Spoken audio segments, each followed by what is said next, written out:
करवा चौथ व्रत कथा 2020। आइए हम जानते हैं करवा चौथ के व्रत की विधि और पूजा का शुभ मुहूर्त क्या है। 2020 में करवा चौथ 4 नवंबर को पड़ रहा है। इसकी पूरी अवधि है 1 घंटा 17 मिनट। करवा चौथ जो पूजा का समय है शाम को 5:29 से शुरू होगा। शाम को 6:48 पर करवा चौथ पूजा करने का समय पूरा होगा। करवा चौथ के दिन चंद्रोदय का जो समय है वो शाम को 8:16 पर होगा। करवा चौथ के दिन चंद्रमा उदय होने का समय सभी महिलाओं के लिए बहुत ही महत्वपूर्ण है। अपने पति की लंबी आयु के लिए पूरे दिन पानी नहीं पीती हैं, व्रत करती हैं और जब वो चांद निकलता है तो उसको देखने के बाद अर्घ दे करके पति के हाथ से कुछ खा करके तब व्रत को खोलती हैं। ये पति की लंबी आयु के लिए व्रत रखा जाता है। और जो महिलाएं श्रद्धा भक्ति भाव से व्रत करती हैं, कथा सुनती हैं, उनके जीवन में पति का प्रेम बना रहता है, लंबी आयु पति की होती है।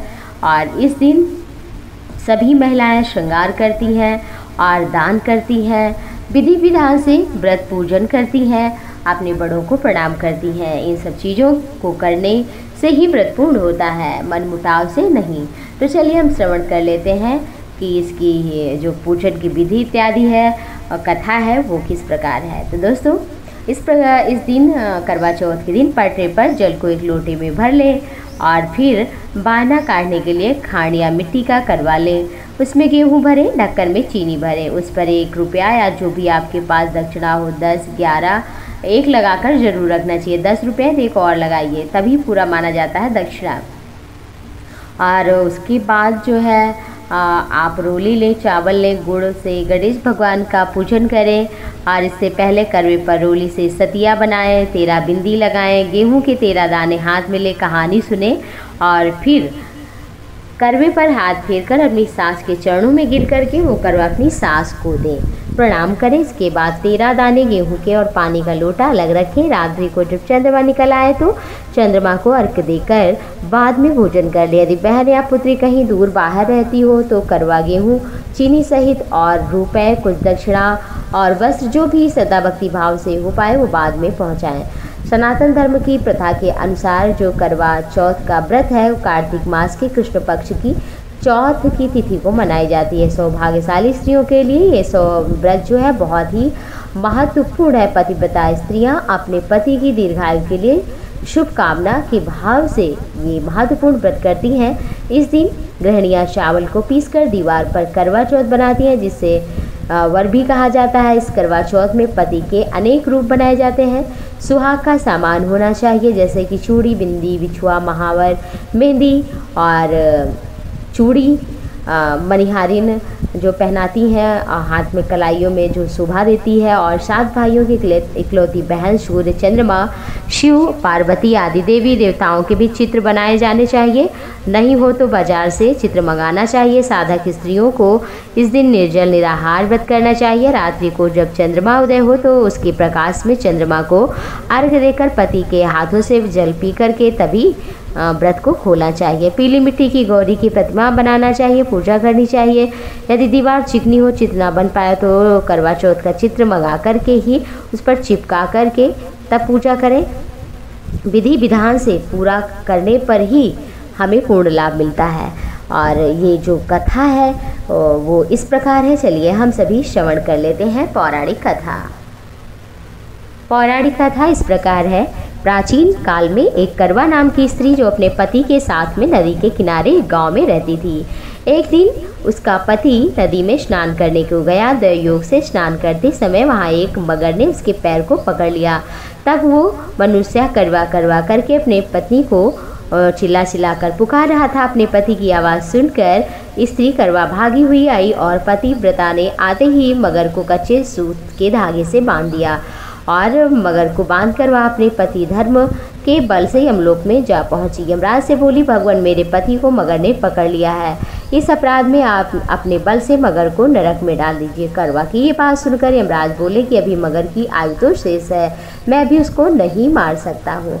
यमराज की बात सुनकर करवा बोली, यदि आप ऐसा नहीं करोगे तो आपको श्राप देकर नष्ट कर दूंगी। करवा की यह बात सुनकर यमराज भयभीत हो गए। अंततः उस पतिव्रता के साथ जाकर उसने मगर को यमलोक पहुंचा दिया और उसके पति को दीर्घायु होने का आशीर्वाद भी दिया। उसी दिन से करवा चौथ मनाया जाने लगा और व्रत रखा जाने लगा। ये व्रत जो भी करता है उसकी सभी मनोकामनाएं पूर्ण होती है, पति के प्रति प्रेम और पति की रक्षा होती है। और दूसरी कथा इस प्रकार है जो अति महत्वपूर्ण है।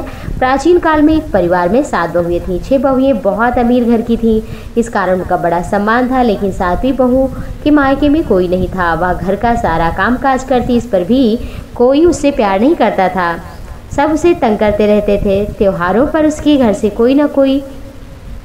कोई भी ना आता, इससे वो बहुत उसे दुख होता था। हर वर्ष की तरह एक बार करवा चौथ का व्रत आया। सभी बहुओं के घरों से उनके भाई करवा लेकर आए, लेकिन जो छोटी बहू थे उसके घर से कोई नहीं आया।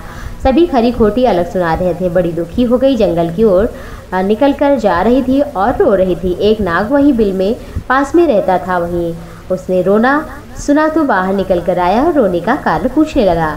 नाग के पूछने पर छोटी बहू बोली, आज करवा चौथ है, यदि मेरा कोई भाई होता तो आज वो भी करवा लेकर आता, तो हमें भी कोई बोली ना सुनाता। नाग को उस पर बड़ी दया आई। नाग ने कहा, बहन तुम मेरे घर चलो, भी करवा लेकर आता हूँ। आप घर चलो, मैं भी करवा लेकर आता हूँ। थोड़ी देर बाद नाग बहुत सा सामान लेकर घर पहुँचा और इतना सामान देखकर परिवार वाले बड़े प्रसन्न हो गए। सास ने प्रसन्न होकर छोटी बहू को नाग देवता के साथ विदा किया था। नाग देवता बहू को अपने महल में ले गया और कहा, जब तक तुम्हारा मन करे यहाँ आराम से रहो, यहाँ किसी चीज़ की कोई कमी नहीं है, पर ध्यान रखना ये सामने वाली नांद है, इसे तुम कभी मत खोलना। बहू बहुत दिनों तक महल में आराम से रहती थी, परंतु एक दिन जब महल में कोई नहीं था तो नांद उठाकर देखा तो बहुत से छोटे छोटे सांप के बच्चे इधर उधर भागने लगे। घबराकर उसने नांद ढक दी। घबराहट में एक सांप की पूंछ नांद के नीचे कट गई। आने से कुछ देर बाद नाग जब महल में आया तो बहू ने सब बात बताई और गलती के लिए क्षमा मांगी। नाग ने भी क्षमा कर दिया। कुछ दिनों बाद छोटी बहू ने ससुराल जाने की इच्छा की तो नाग देवता ने उसे धन, सोना, रुपए, पैसे इत्यादि देकर विदा किया। इतना धन देकर ससुराल वाले उसकी बड़ी इज्जत करने लगे। जिस सांप की पूंछ कटी थी सभी उसे पूंछ कटा कहकर तंग करते थे। एक दिन आकर तंग उसने अपनी माँ से पूंछ के कट जाने का कारण पूछा तो माँ ने कहा कि छोटी बहू के नांद उठाने और घबराहट के कारण तेरी पूंछ कट गई है। सांप बोला, मैं बदला लूँगा। माँ ने बड़ा समझाया, नहीं माना। एक दिन मौका पाकर छोटी बहू के घर में घुस गया और उसे काटने की सोचने लगा। तभी उसे बहस करने की आवाज़ सुनाई पड़ी। छोटी बहू कसम खा कर कह रही थी सास से कि मैंने ऐसे कुछ नहीं किया, मैं कसम खाती हूँ मेरे पूंछ कटे भाई से प्यारा मुझे कोई नहीं है। मैं उस प्यारे भाई की कसम खाकर कहती हूँ कि मैंने ऐसा कोई काम नहीं किया। पूंछ कटे ने सोचा, ये तो मुझे इतना प्यार करती है, मैं इसे काटने आया हूँ, ऐसी प्यारी बहन से कैसे बदला लूँ। चुपचाप वापस चला गया। तभी से पुचकटा अपनी बहन छोटी बहू के लिए प्रतिवर्ष चौथ के दिन करवा लेकर जाता और बड़े प्यार से करवा चौथ का वो व्रत करती। उसका बड़ा सम्मान होने लगा, सब उसे प्यार करने लगे और इस तरह से जो भी करवा चौथ का व्रत करता है उसकी जीवन में उसके पति का प्रेम और लंबी आयु बनी रहती है। इस दिन पति को अपनी पत्नी को कुछ न कुछ उपहार स्वरूप भेंट, चाहे वो वस्त्र हो, चाहे कोई ज्वेलरी हो, गहना हो, चाहे रुपए पैसे हो, और कुछ नहीं है तो एक पुष्प ही देना चाहिए और उसे अपने प्रेम से, भक्त और भाव से, श्रद्धा से उसको समझाना चाहिए और आगे सुंदर भविष्य की कामना करना चाहिए। जो भी इस व्रत को सुनता है, व्रत करता है, कथा को सुनता है, उसकी सभी मनोकामनाएं पूर्ण होती हैं। बोलो करवा माता की जय।